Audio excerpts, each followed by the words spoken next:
Fala pessoal, tudo bem? Como vocês estão? Para quem não me conhece, sou o professor Lucas Querido e hoje nós vamos continuar nosso programa de estudos para a segunda fase do 33º exame da ordem. Antes mesmo de adentrar a análise de peças, a discussão tributária mesmo, eu gostaria de pedir para vocês, para ajudar o nosso programa aqui de estudos, nossos vídeos e tudo mais, que vocês curtam, compartilhem e até comentem caso tenham alguma dúvida, caso gostem do vídeo, para que a gente consiga ganhar engajamento e atingir mais pessoas, tá bom? Vamos lá. Hoje nós vamos analisar o exame 19 da OAB, onde devemos, vou passar com vocês aqui, como eu sempre faço, todos os pontos. Deixei grifado aqui os pontos mais importantes, onde a gente deve ter uma atenção redobrada para conseguir descobrir qual é a peça processual desse caso. Então vamos lá. Zeta é uma sociedade empresária cujo objeto social é a compra, venda e montagem de peças metálicas utilizadas em estruturas de shows e demais eventos. Para o regular exercício de sua atividade, usualmente necessita transferir tais bens entre seus estabelecimentos, localizados entre diferentes municípios do estado de São Paulo.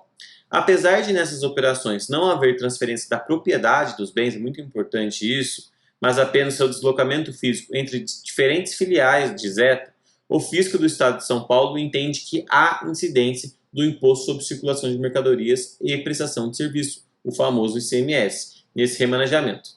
Diante da falta de recolhimento do imposto, o fisco já reteve por mais de uma vez, por seus auditores fiscais, algumas mercadorias que estavam sendo deslocadas entre as filiais, buscando assim forçar o pagamento do imposto pela sociedade empresária.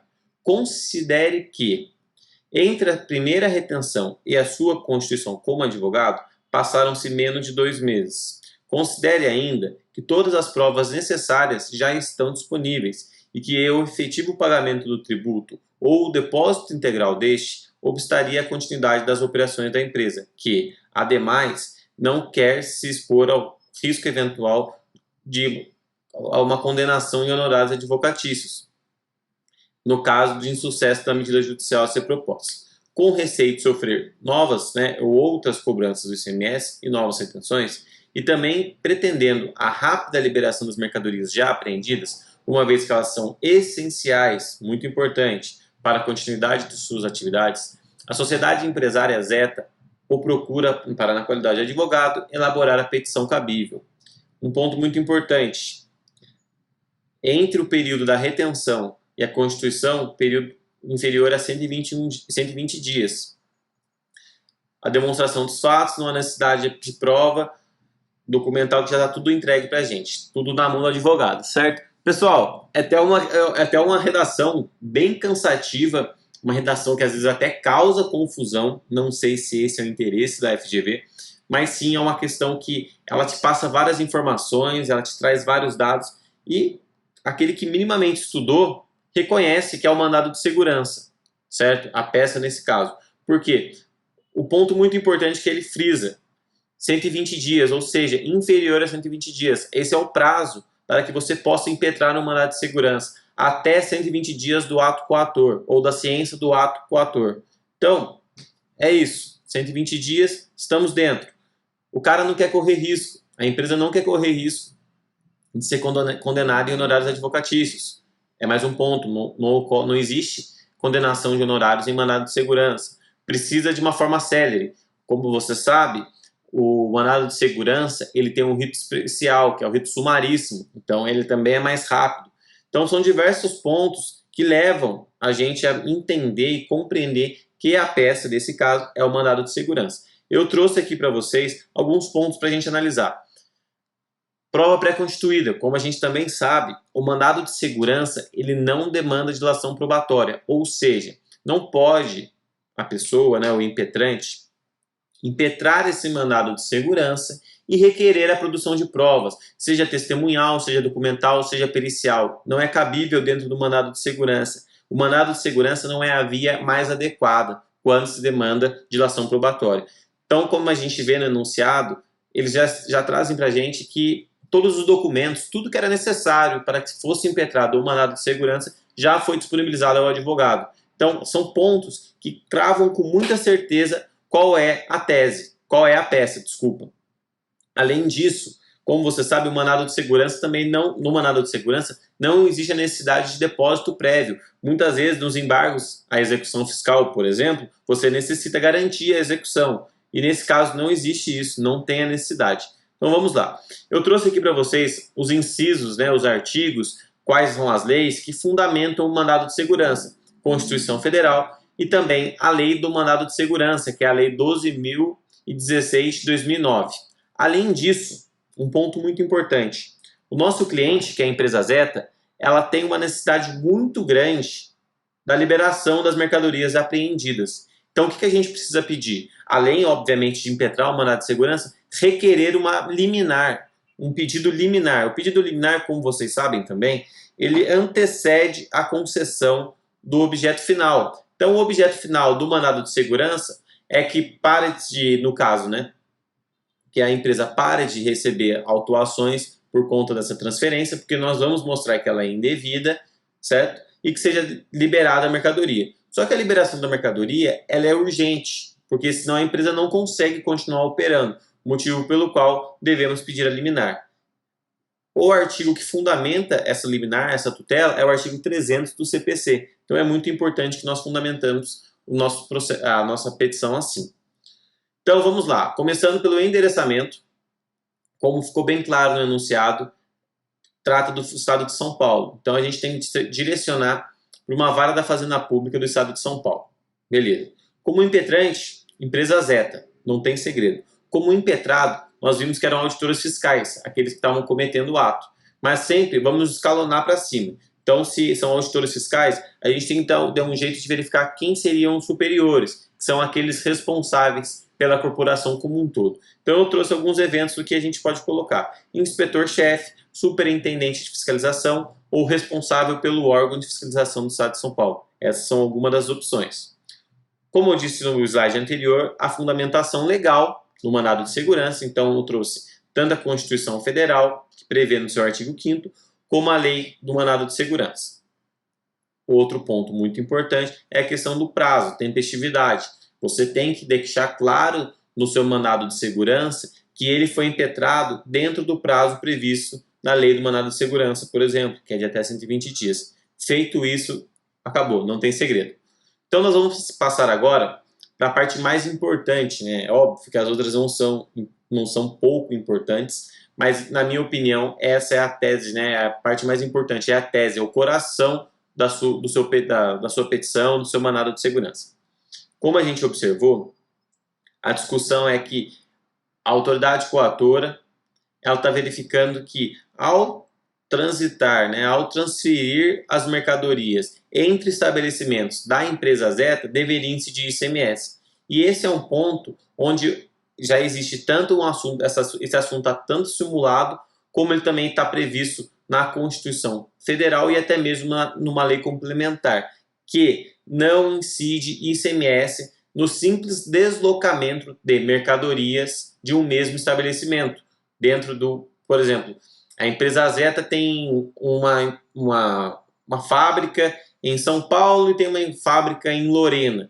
Ele levar ali a mercadoria, levar ali as peças de uma para outra, isso não quer dizer que está tendo a circulação efetiva da mercadoria, não está trocando, porque na realidade não existe a troca do proprietário, né? Não existe a troca do registro desse bem. Então, com isso, a gente consegue matar pela súmula 166 no STJ, que traz para a gente. Não constitui fato gerador do ICMS o simples deslocamento de mercadorias de um para outro estabelecimento do mesmo contribuinte. Acabou. Primeira tese está feita. Não incide ICMS. Outro ponto. Como a gente verificou, as autoridades coatoras, além da cobrança, para forçar o contribuinte, no caso do nosso cliente, a empresa Zeta, a realizar o pagamento do ICMS, eles foram, e de uma forma coercitiva, certo? Retiveram essa mercadoria. Mais uma vez, a súmula 323 agora do STF é muito clara. É inadmissível a apreensão de mercadorias como meio coercitivo para pagamento de tributos. Pessoal, essas são as duas teses do nosso mandado de segurança. Não tem segredo, tá lá, certo? Vamos passar agora para o próximo ponto. cabimento da liminar, pedidos liminares. Como eu disse para vocês, a gente já provou, está claro. A gente já conseguiu provar que a empresa Zeta ela não é contribuinte do ICMS nessas operações.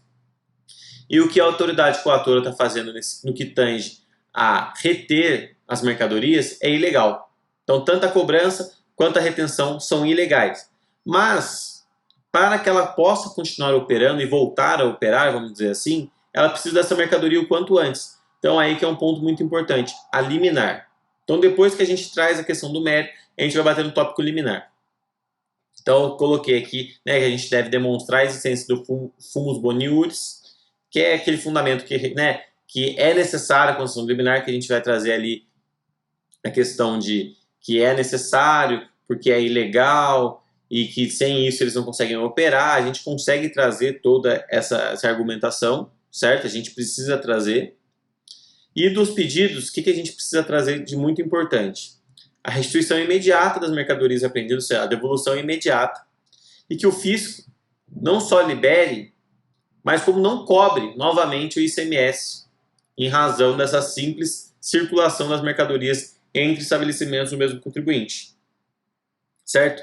E além disso, que ele não mais, né, novamente não retenha as mercadorias, ou seja, não é só falar, olha, libera a mercadoria e pronto, acabou. Eu quero que liminarmente o fisco seja obrigado a liberar, que ele não possa mais reter as minhas mercadorias, certo? E que não cobre mais ICMS.